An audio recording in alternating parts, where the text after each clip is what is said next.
Good morning, good afternoon, everyone. My name is Grace Barrasso. I'm the General Manager, Environment and Sustainable Development for ArcelorMittal Mining segment. Today we have a formidable group of people speaking regarding the sustainable development challenges facing the African mining industry. And our session topic today will be harmonizing extraction and environment to change the industry's social change, image, and ecological footprint.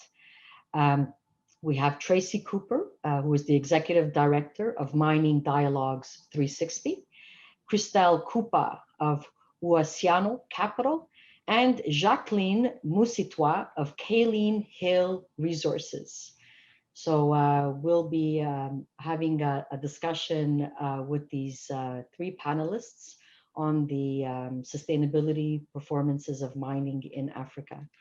So starting with Tracy Cooper, maybe Tracy can give us a few words about some of the challenges facing the mining industry in Africa from that sustainability perspective. Over to you, Tracy. Thank you, Grace. And it's a pleasure to be on a panel for the African Investment Mining Summit again. So thanks very much for inviting me to speak. And I'm delighted to see former colleagues like Jacqueline on the panel as well. So this should be a very interesting conversation. Mining Dialogues is a not-for-profit organization that focuses on the socioeconomic impacts that arise within mine settings. And our work is actually predominantly in South Africa. So although we have good relationships with various organizations throughout Africa, I think a lot of the inputs that I can share will really be in the South African context. And I think one of the more interesting debates that I've been involved in and I'm following on the global stage is around the evolution of ESG as a new sort of terminology and the confusion between what ESG means in practical terms as compared to sustainability reporting and all the other previous forms of social and environmental type impact reporting we've seen in the past. So I'd be very interested to hear from my colleagues in the more investor-based side of things, what they feel, but certainly from the perspective in South Africa, there's a lot of confusion to the point that I think a lot of organizations are simply adopting a new lexicon. They're kind of moving with the new jargon and retitling what was a sustainability report to an ESG report without really the deeper introspection as to what ESG as a sort of a global phenomenon is trying to really address. So something I'd like to contribute to this discussion is sustainability reporting from our perspective in dealing with mining houses has largely been a voluntary annual report that is really from the business to the world to assure or placate investors of a company's good corporate citizenship, and that they are in fact supporting ethical practices and so on. Whereas ESG seems to be more about a global concern around climate change and the urgency to mitigate carbon emissions and so on back to business. And I think therein lies the sort of the gulf of understanding as to what ESG is really about and what social performance needs to be and what environmental considerations need to be. And yeah, I have some other thoughts on how we could maybe problem solve those things later, but I'll hand back to you, Grace. Okay, thank you, Tracy. Maybe we can go on and introduce Christelle to the discussion, and if she would have some insights in looking at differentiating ESG and sustainability reporting from that perspective? Christelle? Hi, nice to be here, and thank you very much for the invitation for this panel. I'm probably a little bit outside, I would say, of the pure mining industry, as my background is more, well, I started into investment banking, moved into what we call impact investment, and currently working on programs and to really help community around the mining industry. So if I start just by introducing who Oceano Capital is, we are an impact investment advisory firm based in London with a lot of focus, well, with the focus on Africa. So what we do is capital raising for projects and funds, also helping those projects and funds to have a very strong impact narrative.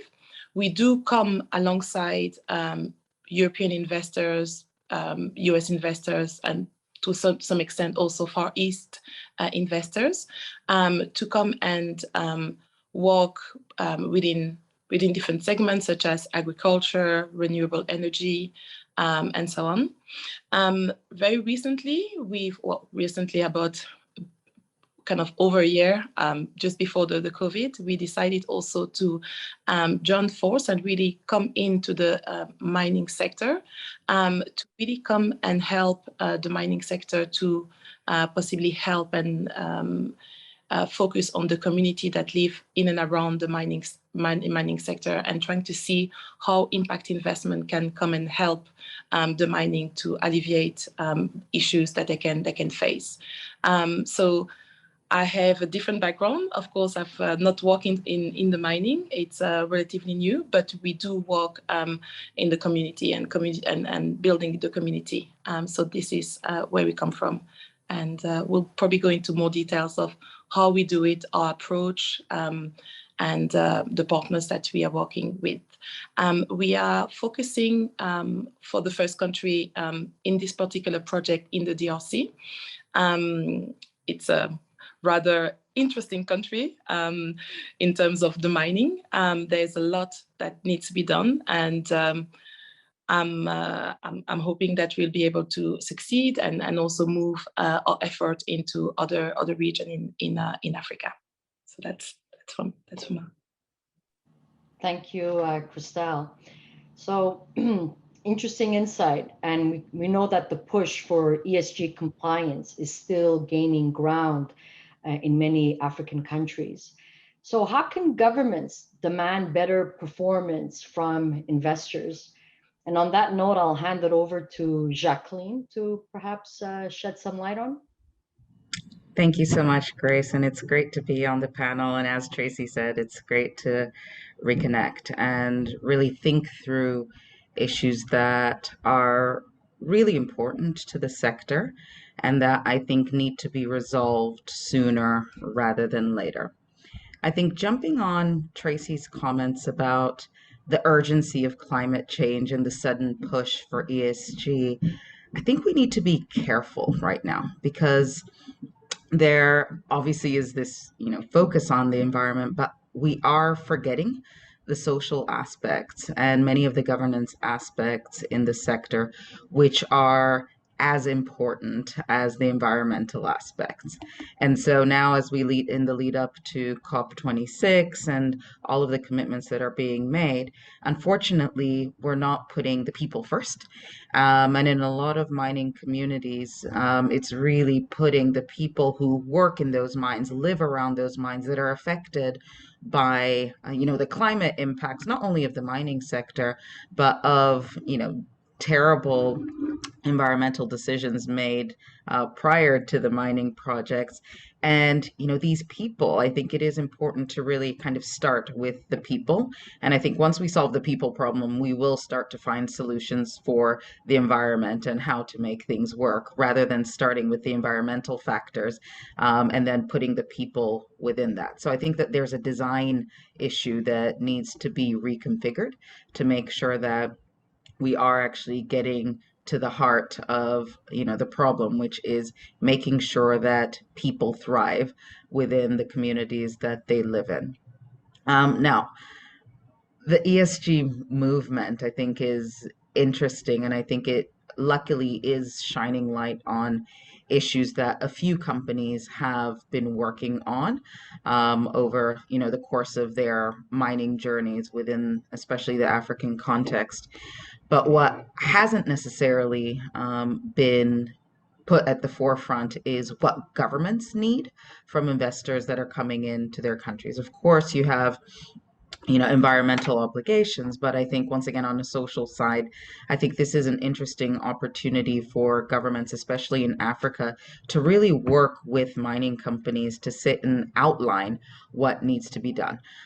Even though I am a lawyer by background, I don't think the best way is necessarily to legislate a solution, but I do think that it is important for mining companies to engage with government to figure out, on the one hand, how do we increase wealth and prosperity, job creation, and procurement opportunities for local communities? And then on the other hand, how do we look at the life of mine in its holistic nature, starting from by the time the government is actually issuing concessions to after the life of mine, and really reimagining how people engage with the mining process to make sure that by the time we reach the end of life of mine, the people are better off than they were before. Now, from an African government perspective, I think that there is an opportunity, whether it's through the African Union, or whether it's engaging with projects through the World Bank or engaging on their own, to really think through best practices of what has happened in different countries that have strong extractive sectors around the world, and really start to learn and figure out how to apply some of those lessons. So we can go to Norway, for instance, and see what has happened in the oil and gas sector. We can look at Chile, but there are enough examples around the world of countries that have really benefited, not only at a national level and the fiscus getting more money, but also local communities benefiting from what needs to be done. So I think that there is an opportunity for African governments really to dig deeper and learn a bit more and apply those lessons in their own jurisdictions. Some mining companies won't necessarily comply if there is no law per se, but each jurisdiction needs to evaluate what resources they have, what investors they have in those particular countries, and make sure that they do find a solution. And I think in the past, unfortunately, there have not been enough solutions that are people focused. And I think that this is a perfect opportunity to start to develop solutions. Okay, thank you, Jacqueline. One of the things that we've noted is that IBAs are usually negotiated at the national level, and that communities complain that this financing does not trickle down on the local level to those impacted communities. So how can investors or development partners engage with those national governments to address this situation? Tracy, would you have any insights on this question? The investor side of things is not really our forte. And I must say that I have to be a little bit cynical about some of that level of engagement, because it seems to be an extraordinarily long process and very often clouded in secrecy. So the levels of transparency around who benefits from what and how that is to be distributed is one of the major issues that we feel on the ground when we're dealing with local communities. There have been a number of situations in South Africa where large trusts have been set up, which have simply been looted. So there's a lot of cynicism around that sort of perspective. Not sure if one of my more investor colleagues would have a better approach to that. Okay, Christelle? Yes. Well, what we've been looking at and study the market and how we can actually find solution to engage the private sector. We really want to work with a more of an integrated community approach, territorial approach, whereby with the community, we find out what are the needs and see how we can engage with them directly and what will make sense. And then also the idea is that we also have a fully integrated, I would say, investor, whereby we come in as an investors with a few of our contacts in very much of a blended finance. So we do come in with impact investors that are looking for return. And we also have the element of kind of first loss, whereby we've got some bilateral that will come in as a buffer, if you can say so. We are partnering, for instance, with an impact fund based in Brazil, Utu Fund. They've got a lot of experience already in Brazil of that integrated approach that really worked, really to blend government and the private sector on the ground to build a resilience program to help the community. Very much independent to the mine, so that the mine can participate into the program, but still remain independent. So the idea is also to get the involvement of the mine, but to invest independently into those projects. I hope that will answer the question. Okay, thank you, Christelle. I just wanted to Jacqueline, would you have also add on, Jacqueline, thank you so much for your input there. It's very interesting, the approach that you've been taking also in various countries. I'd like to understand, and it will be maybe good also to see how this has been established in some countries that you've been working, since we are I would say the newbie, and trying to target one of a very big country, the DRC. Would definitely love to exchange and see how we can how you've been doing this in other jurisdictions. That would be great. I think, thanks, Christelle. I guess two parts. For a long time in my career, I was advising governments on how to improve their legal frameworks to attract investment. And the conversations we were having at that time were, on the one hand, what do we need to do from a World Bank doing business perspective to make sure we have this checklist so we can rank higher and businesses can come in. On the other hand, it was really thinking through what are the needs of our population at the moment, and how do we make sure that investment that comes in really benefits the whole population. Sometimes governments understood it, got it, it worked well. Sometimes it didn't. I think one of the more successful cases where I worked was Rwanda, and the government of Rwanda was very thoughtful in really mapping out kind of the legal framework as a whole and really looking at where the gaps were and trying to fill those gaps from a legislative perspective to then kind of try to create certain outcomes. And in this, I mean social and economic outcomes. So in that case, I think the lesson that I learned from Rwanda is it really is about political will, and political will at different levels, but also investors engaging thoughtfully with the government to say, this is what we can provide to your country, to your population. How do we work together to get there? Unfortunately, in a lot of African countries, that, can I say, symbiotic relationship does not exist. A lot of investors coming in, mining or otherwise, are not necessarily coming in to benefit, can I say, the countries within which they operate. They're coming in for a mission. And from their view, benefit means jobs.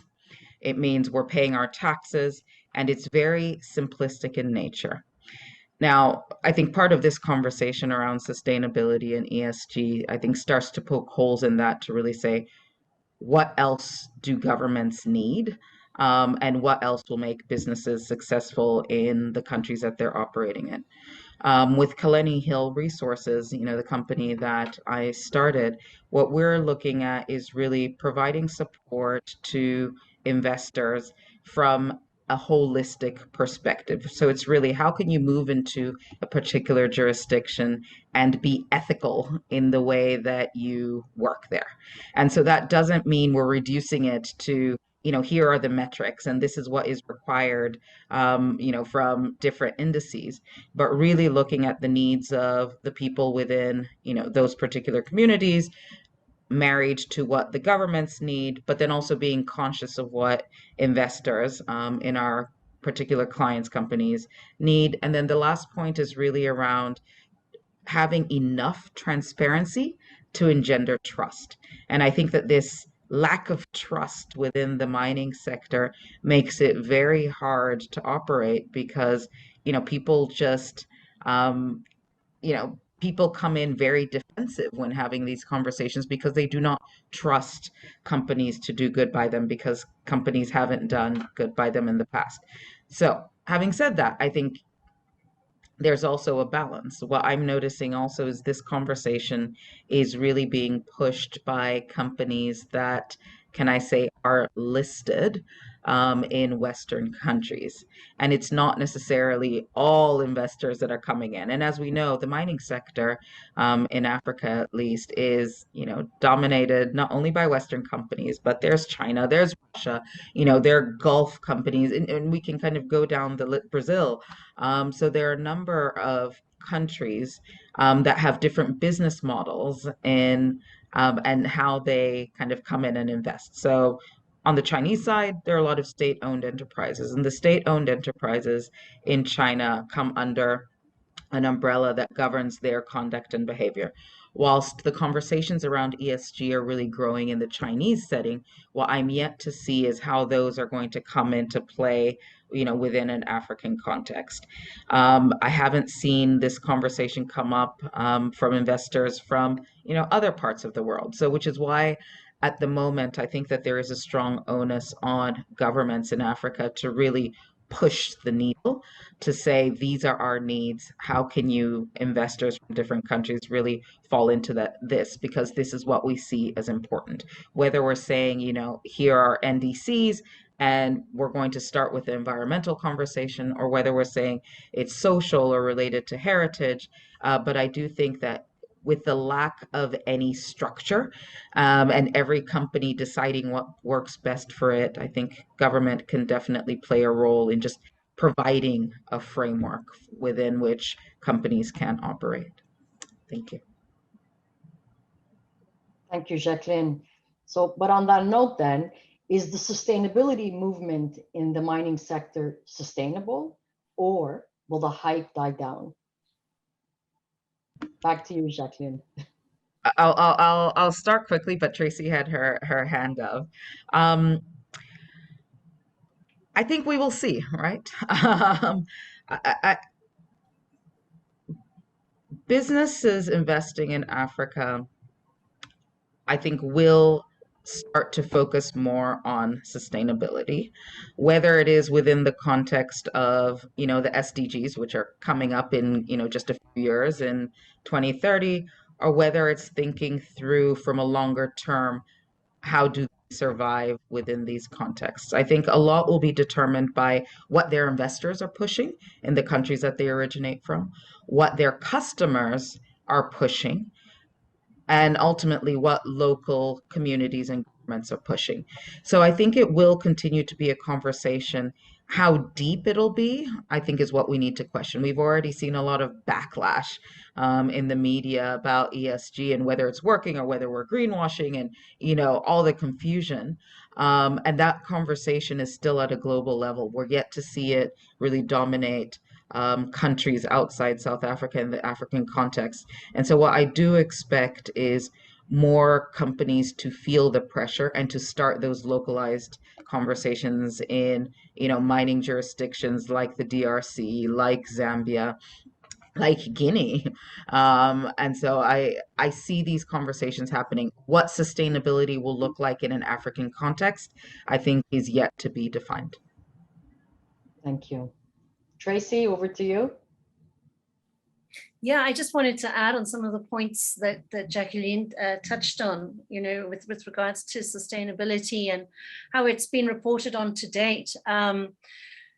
You know, with it being a voluntary reporting mechanism with many companies, whether it's mining or not, for so long, and whether it's intentional or not, people in those companies use so many different methods and metrics to report, to the point that it's very hard to make any meaningful comparisons in a sector, and especially in mining. And so from a community perspective, that's often taken as obfuscation, deliberate obfuscation, and feeds the distrust, you know, paradigm. And so, you know, the thinking around just moving now towards ESG, if it's allowed to stay as voluntary without some form of standardized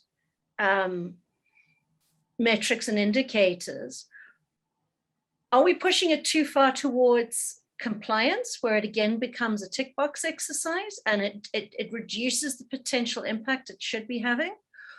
Or by creating a global standard, will we be able to swing the ethical business perspective that needs to be embedded deeply in organizational culture?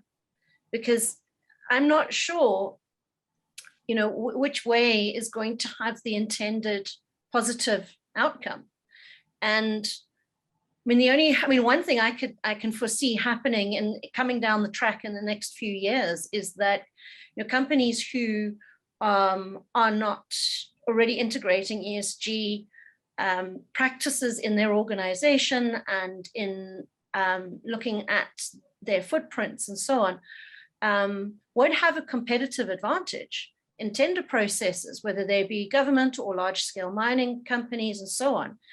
I can see that actually just becoming another criteria to be a preferred bidder and to win a tender. And if you're not thinking about that now, then I think you're going to be behind the curve. So, you know, what is it? Is it the stick or the carrot, or stick and the carrot? You know, how are we actually going to get that level of transformation happening in business so that it's ethical, and that, you know, people and the planet are benefiting from these kinds of forms of transformation that need to take place? Thanks for that, Tracy. That's also part of the thinking that we're having at ArcelorMittal in our various global locations, such as Liberia, Brazil, Canada, and so forth. And one of the platforms that we're looking at is IRMA, the Initiative for Responsible Mining Assurance, which is a multi-stakeholder platform. So it's been created, these set of indicators have been created by various different NGOs, mining companies, governments, trade unions, and so forth. And it's quite comprehensive. Christelle, from an investor relations or investment perspective, is there any particular framework that the investment community is looking at, you know, maybe GRI or even SASB and so forth, given equator principles within the banking community? Can you maybe comment on this topic? Very, very lightly, but what I can see also from the, I would say, the investor, investor point of view, they will more and more, the investor we're talking to, they more and more are looking for what are the ESG put in place, but of course, from our point of view here at Oceano Capital, they're also looking at what is the impact they're doing on the community. So you have, I think, mining company will be pushed on both ways at the, I would say, top level in a way from their own investors to, you know, to have the longevity of receiving those investment into the projects, but also at the community level, being if community are not content, mining are losing millions and millions when there's small revolution on workers on the ground. So it's really helping, kind of the two side of the coin, the investor and the community to have satisfaction of the mine to do their job in terms of ESG and impact. I always add this impact because I think ESG is very important, and there's a lot of regulation around it. And if you push a little bit further, you can actually do way bigger with the social element of any endeavors of the mining. So. Okay, thanks for that. On the sustainability side, one of the areas which maybe we can touch upon a little bit more today is the environmental perspective. So we've talked about the community aspect, social performance, and the dialogue, and so forth. And in Africa, from a broad sense of a perspective, environmental compliance or even environmental restrictions from the governments, be it local or national, tend to somewhat be weak due to lack of personnel and other reasons. Can anyone speak to any specific experiences which they've had where mining companies will adhere to a certain set of guidelines in order to strengthen their environmental management on the ground?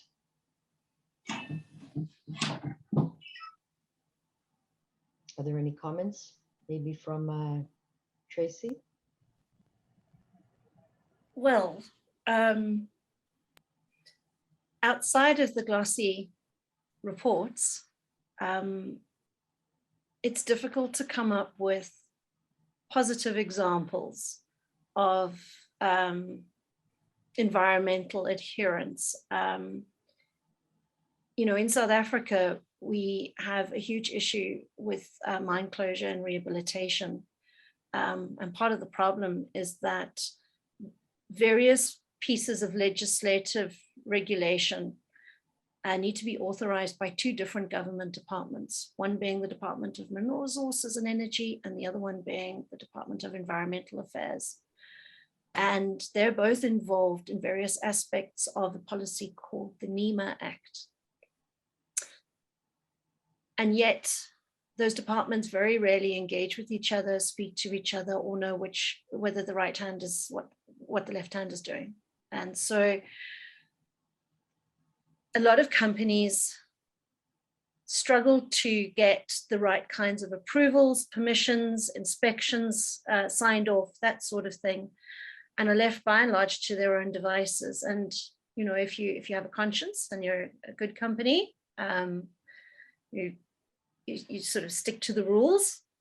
But as we know, in the mining sector, there are a lot of organizations that if there is an opportunity to take a gap or to not have to pay large amounts of money for EIAs or any other kinds of certifications, then they will quite happily step around those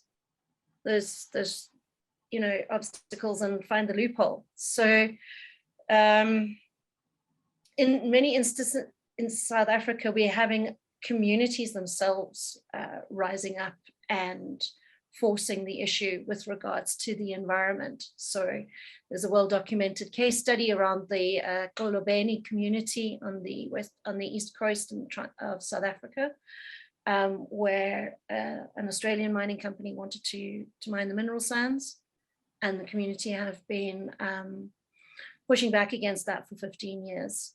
People have been assassinated and so on. There are also issues around coal deposits in Richards Bay minerals, where again, there's been a huge backlash and by communities for the extension of the life of mine around a coal deposit. So in our context, there aren't that many good news stories.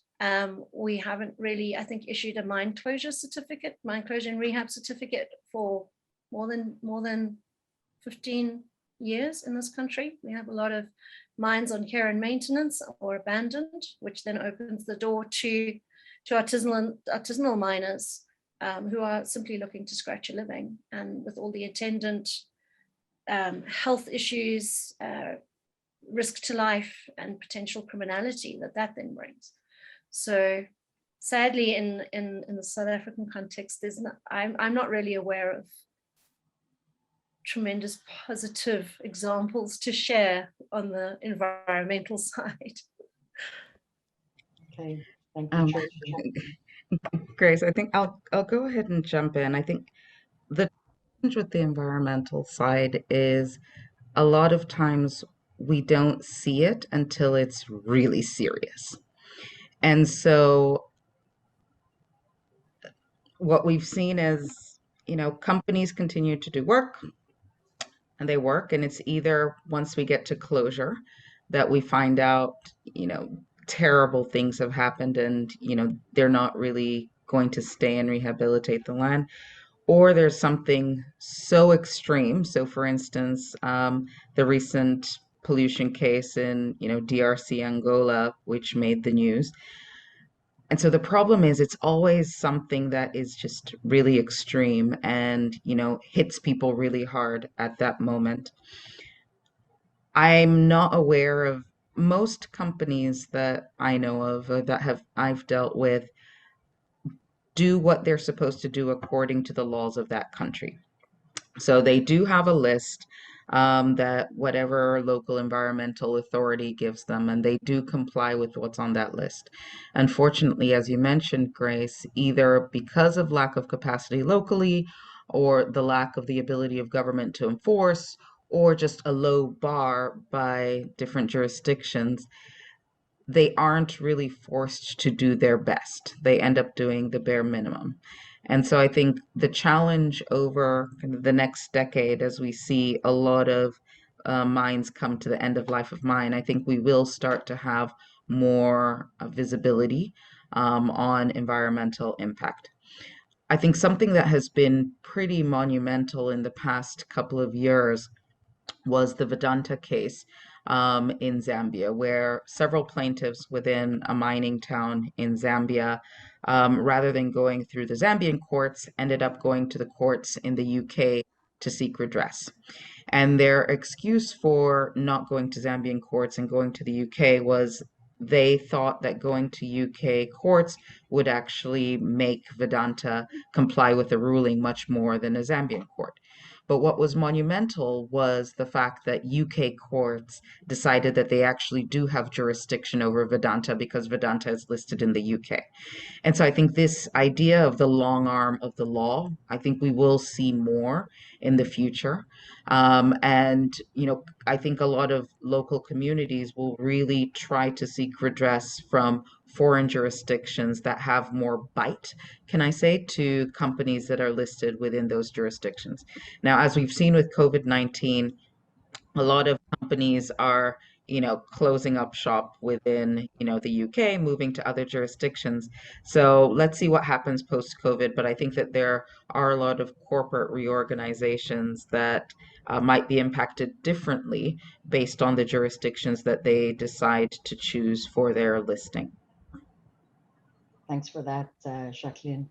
So what can companies, investors, governments, and communities all do to have a greater impact in implementing the development agenda? Maybe Christelle can answer that question. Yes, so we've discussed this also a little bit earlier, but really, I think the message that I want to share around this question is really having kind of an integrated approach whereby we need to listen to what community need and how we can implement it, with which resources we can also implement them. There are areas where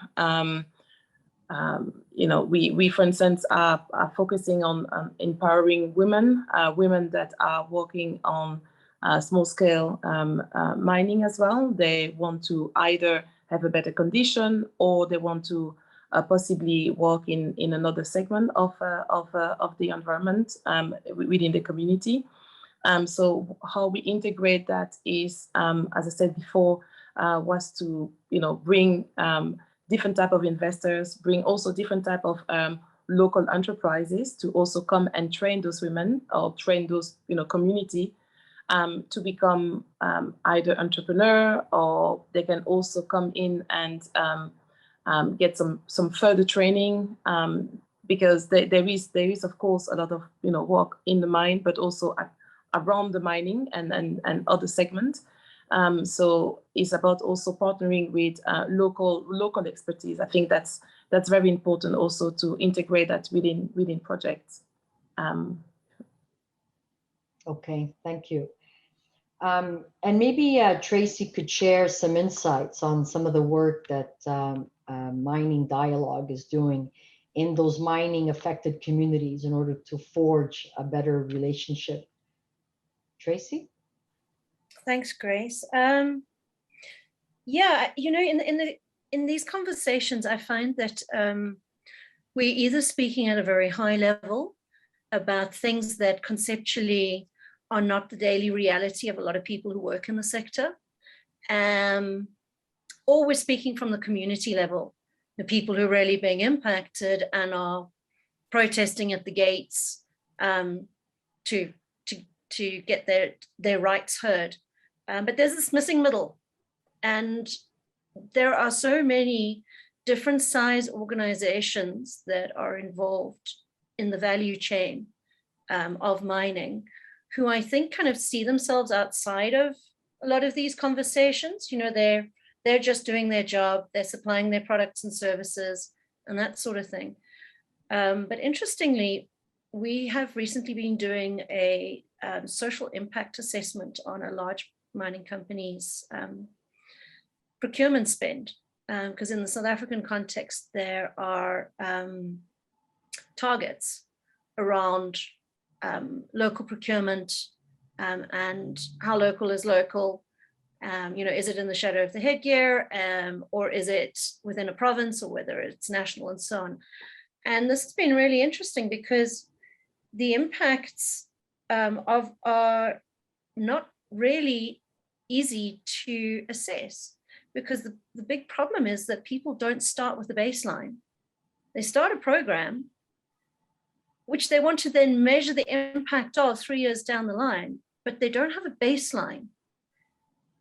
And so we're kind of in a position now where, yes, we have been interviewing key respondents, we've been doing dialogues in those communities. The company concerned puts out massive figures in the billions of rands every year in terms of what their local spend is and the impact of their local procurement policy. And yet you go to these areas and there is absolutely no way that that amount of money is flowing through the local economy. So the problems that organizations have with well-intentioned policies to improve their impact locally is simply often co-opted by a couple of key players in a community or in the surrounds of the organization, and outside companies finding the appropriate partner with whom to have your fronting or your letterbox company and to continue to do business. So it's been a very interesting exercise, not just to work in an area that we'd worked in before, where we'd questioned certain things about sort of, okay, so how is this working? Really, can we do a follow the money exercise? But then to be actually asked to come and do that and do it around local procurement and how it's impacting the communities on the ground. So those results are proving to be very, very interesting. But the missing middle is a very important part of this conversation. It's not just about communities, and it's not just about large-scale mining companies. It's got to be a much more inclusive conversation. And those companies need to really start thinking about how they up their game and how do they incorporate a lot of these kinds of issues that are being discussed into their practice, not to be seen as a bystander. Thanks for that, Tracy. What about from a supply chain perspective? At ArcelorMittal, we're not just a mining company, as you may know. We're integrated with the steel segment of the business, and we have a lot of pressure coming in from many of our customers from the car manufacturing side of the business in terms of sustainability reporting and so forth. And so, we tend to be a bit of an early mover in some of these areas because of that pressure we're facing from the vehicle manufacturers. Is there a role for these types of organizations and companies specifically who source from different mining companies, be it gold, iron ore, copper, and so forth, for them to start making bigger demands within the supply chain in order to force some of these mining companies to up the game on their sustainability side? I definitely think so. I mean, I think I mentioned earlier that it wouldn't surprise me to see preferential criteria for ESG coming into tender documents. I think it's going to be a major lever to pull for your competitive advantage with your clients, with your customers down the road. And I think there's nothing wrong with the private sector taking the lead on this. Governments and regulatory authorities and so forth. Those are slow processes. Those are big ships. But there's a great opportunity for organizations throughout the value chain, no matter what your size, to already be moving in the direction around, environmental and social governance improvement. And I think start with your own business. You don't have to solve all the world's problems.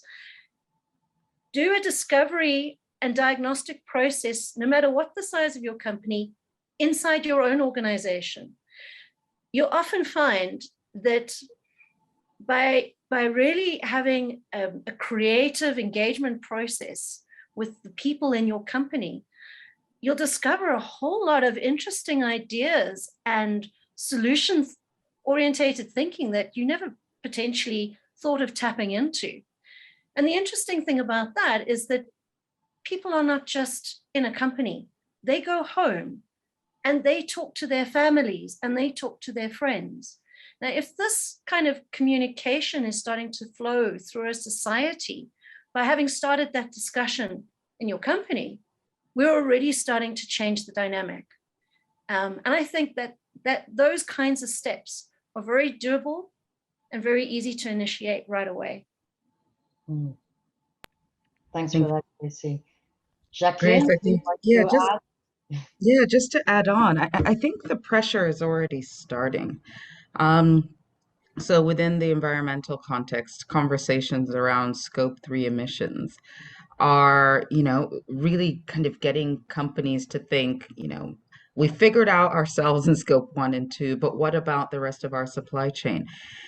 And so whether it's from an environmental aspect, or whether it's thinking broadly around, other issues in supply chains, I think COVID has also forced us to think harder about where we get our materials, how we get our materials, and if we are going to have sustainable supplies of certain materials, how do we do it in a responsible manner, keeping in mind all the various gaps as well in the supply chain around the world. But I think it is really an interesting time from a supply chain perspective to really think about the companies we're working with and where they source what they're sourcing. I think the diamond sector has shown a great example with the Kimberley process. I think we're starting to hear more with cobalt. But there's so many other metals and minerals that I think we need to provide a little bit more visibility to, as far as how they are extracted and who extracts them, and really to think through the whole supply chain and make us feel ultimately comfortable as we walk around with our phones and all other devices. That we manage to get the end product, but through an ethical fashion without making ethical more expensive or ethical be a trend. Ethical should be a normal way of doing business. Mm. What about some of the multilateral organizations, institutional investors such as the African Development Bank or the IFC? I mean, they have their sets of performance standards and environmental and social safeguards. Can these be strengthened to embed more of these ethical dimensions or even the supply chain perspective, which is currently not the case? Is there a role for the AFDB or IFC and others to further strengthen their performance standards? I think there's always the potential to improve.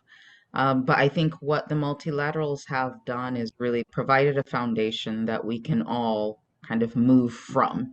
Now, when I look at the AFDB, they've done a lot that, has really propelled thinking around, ESG on the continent. Whether we look at support through the Africa Legal Support Facility, or whether we look at, their own criteria in projects that they fund, they definitely have taken a foot forward in really kind of thinking through what future of mining in Africa looks like. And them, in collaboration with the African Union, have the Africa Mining Vision.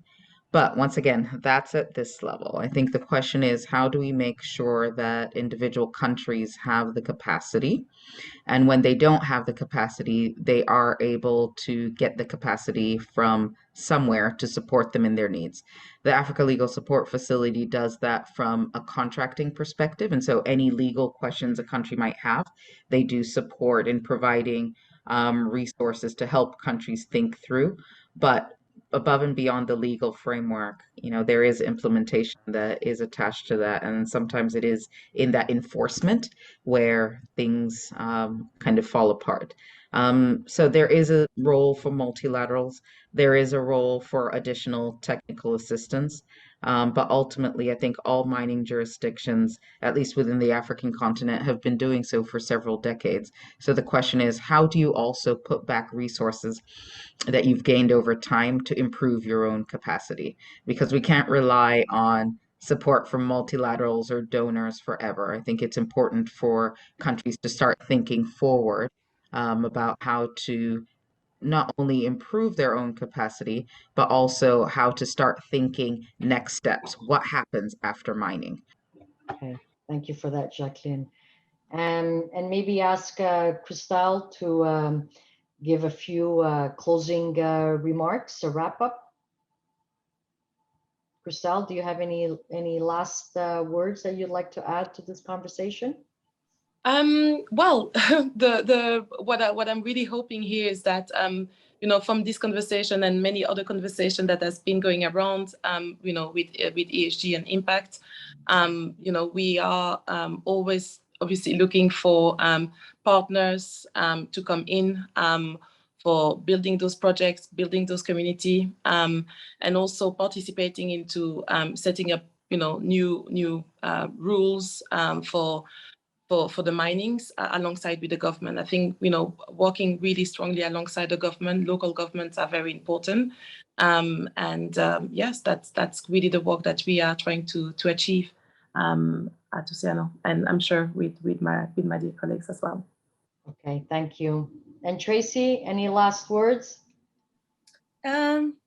Yeah, so thank you. It's been a wonderful conversation, and really enjoyed listening to Christelle and Jacqueline. I guess, while we're engaged with the global level kind of research work with the Intergovernmental Forum on things like women and the future of work in mining and new tech, new deal kind of research work, all that forward-looking thing, I would like to say to companies and businesses who are concerned about the impact of their operations right now, and to build on what Jacqueline said, is have the moral courage to start those important introspective conversations in your organizations right now. If nothing else, it'll stop you from being behind the curve. The days of the sort of industrial revolution kind of business profit at all costs, kind of mentality are over. The world can't afford it. We need to find, as Jacqueline said, ethical, economical ways to transform how we do business. So I would encourage everybody to really think hard about that. All right. Well, thank you very much for those words, Tracy. And on that note, we've come to the end of our panel session. I'd like to thank you all for contributing to this discussion today. And I hope that our conference participants continue to have a good rest of the summit. Thank you.